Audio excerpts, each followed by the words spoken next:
Bonjour, là c'est donc la troisième vidéo de correction, si je puis me permettre. J'aime pas être dans la posture de celui qui dit la vérité, hein, je répète, je suis très prudent avec ça. Hein. Alors voilà donc un portrait qui est fait par Daniel, un ami de longue date qui est venu peut-être 7, 8, 10 ans faire des stages avec moi à Vitel. Alors en fait, c'est un sujet très expressif. Je connais bien Daniel, donc il aime les tableaux très expressifs. Et son but est de créer une texture, une matière. Alors parfois d'utiliser beaucoup d'épaisseur, d'effets de matière, beaucoup de traitements à base de plâtre, etc. Toujours avec très peu de couleurs. Et là, donc il reste dans sa lignée des peu de couleurs. Et là, c'est un travail à l'acrylique. Il a démarré donc sur un fond très foncé à base de noir et de gris de pen, mais visiblement il a mis peu d'épaisseur à cette occasion.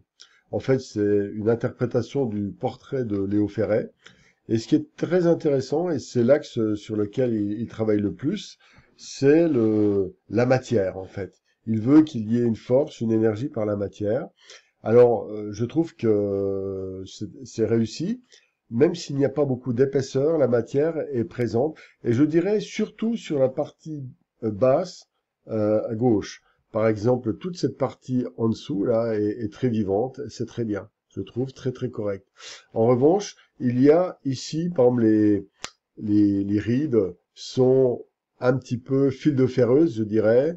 Elles ne sont pas intégrées comme ici. On sent la présence des rides sans qu'elles soient indiquées comme une espèce de tuyau un peu mou, comme ça. D'accord. Et puis là, par exemple, cette ride, elle est bien. Elles sont bien à leur place, mais elles sont peut-être trop dessinées, un petit peu trop apprêtées par rapport aux besoins de force qu'il peut y avoir. Alors, c'est l'acrylique, mais ça doit être travaillé de manière assez liquide, assez écrasée.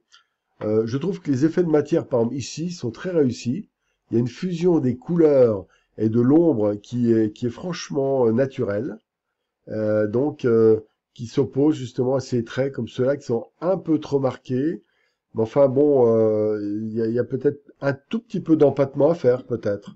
Alors s'il y avait une petite critique à faire aussi, c'est cette lèvre supérieure qui me semble un petit peu lourde. Vous voyez, on dirait un placard ici qui finalement tue la spontanéité. Il est intéressant, un peu comme la lèvre inférieure, on voit des ombres, on voit des traits, des traces, on voit plein d'éléments qui sont caractéristiques de Léo Ferré, mais cette partie-là est un petit peu mécanique. Et c'est dommage que ça fait une rupture de style.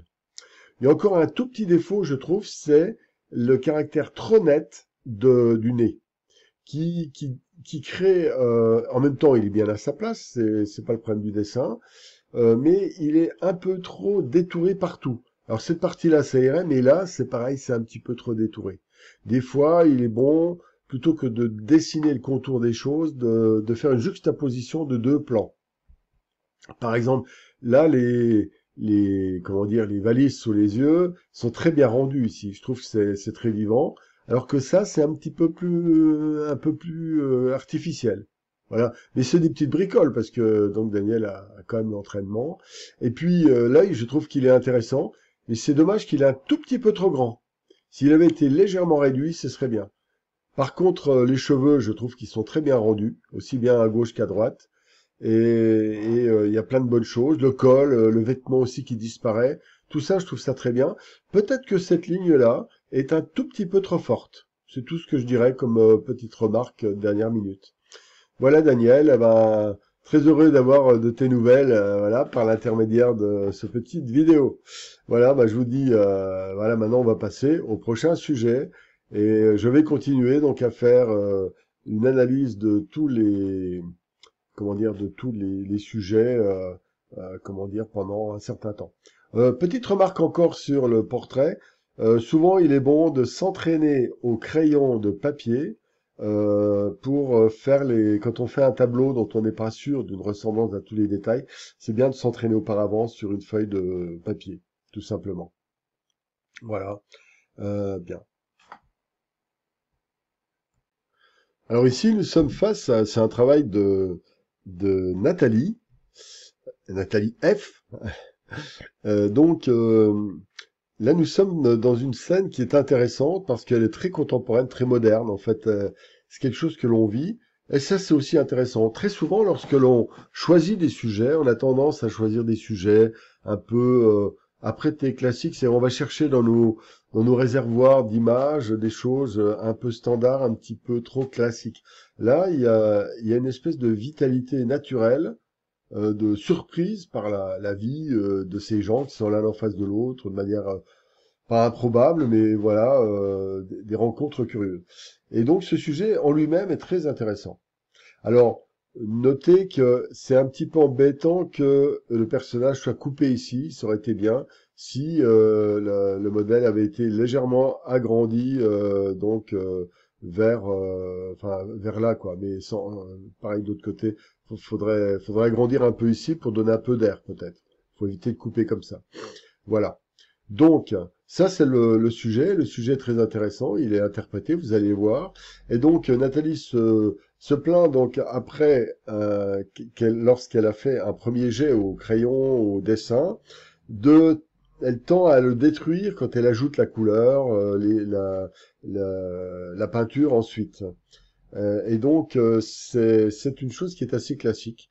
Il est assez difficile de garder l'esprit dessin et c'est quelque part de faire les os et la chair en même temps. Ça, c'est un truc qu'il faut voir. Voilà. Alors là, ce buisson est intéressant parce qu'il crée un premier barrage. On a des lointains un peu mystérieux, mais on peut jouer avec ça ou les interpréter. Nous allons voir ça. Donc c'est le prochain, le tableau donc de Nathalie.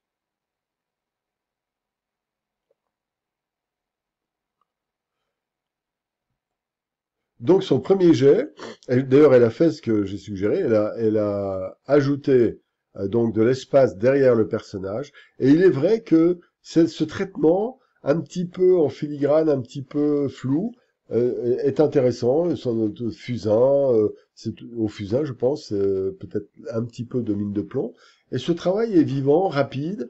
Les arbres, contrairement aux critiques que j'ai fait dans les tableaux précédents, sont vivants, et les branches sont très bien traitées ici.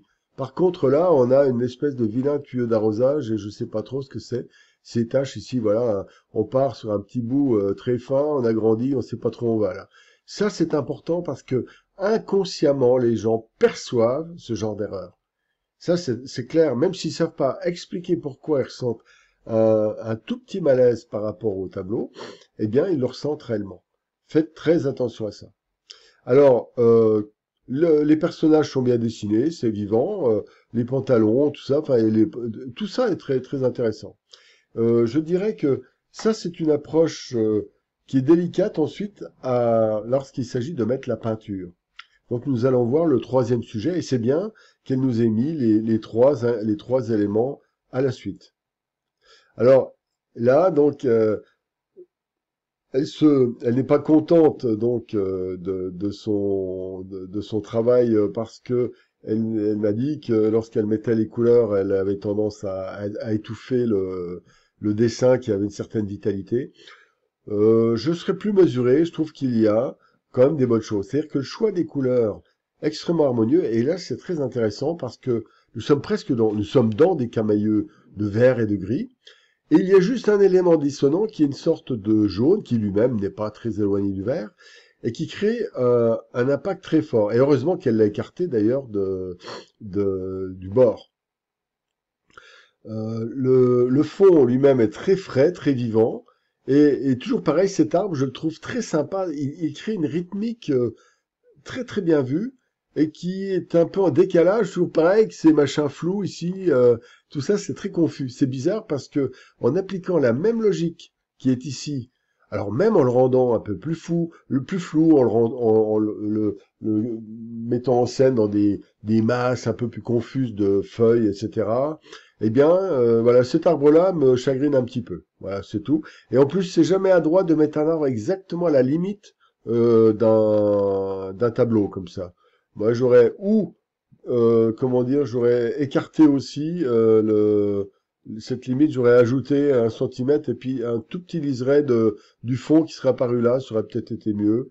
Oh, c'est pas très grave, hein. Par contre, ça, c'est très bien vu. Cette rythmique-là de l'arbre est très juste là aussi.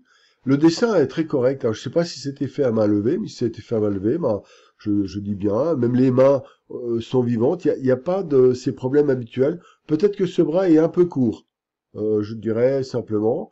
Et puis, il y a un tout petit effet d'échelle, c'est-à-dire que comme ils sont à la même hauteur, et que cette personne ferait au moins 20 à 30 centimètres de moins que celle-ci. Pourquoi pas? Mais il y a peut-être un petit problème d'échelle au niveau du dessin.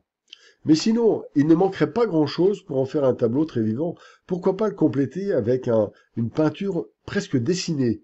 C'est-à-dire reprendre la logique du dessin, mais avec des tons très doux, mais un petit cran plus foncé, un tout petit cran plus clair, pour redéfinir des masses, des traces, des touches, etc. Et je pense que ça pourrait le faire. Voilà.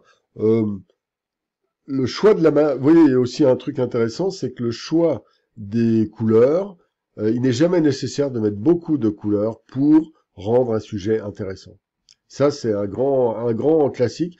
Euh, Franchement, les couleurs sont très dangereuses tant qu'on n'a pas atteint un certain niveau, parce que elles créent des contrastes simultanés qui sont très perturbants. Voilà. Bah, écoutez, suite à la prochaine vidéo, dans pas très longtemps. Au revoir, vous pouvez vous abonner, comme je dis. Et puis surtout, inscrivez-vous à la newsletter.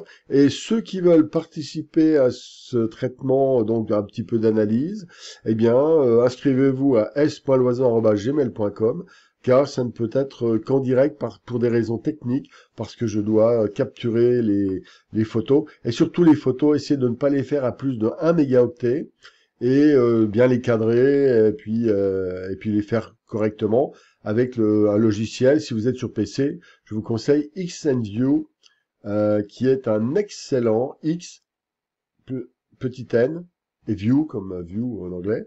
Et à partir de là, vous pourrez traiter vos photos, les recadrer, augmenter les contrastes, mettre un peu de nuance, c'est très bien, et les réduire surtout.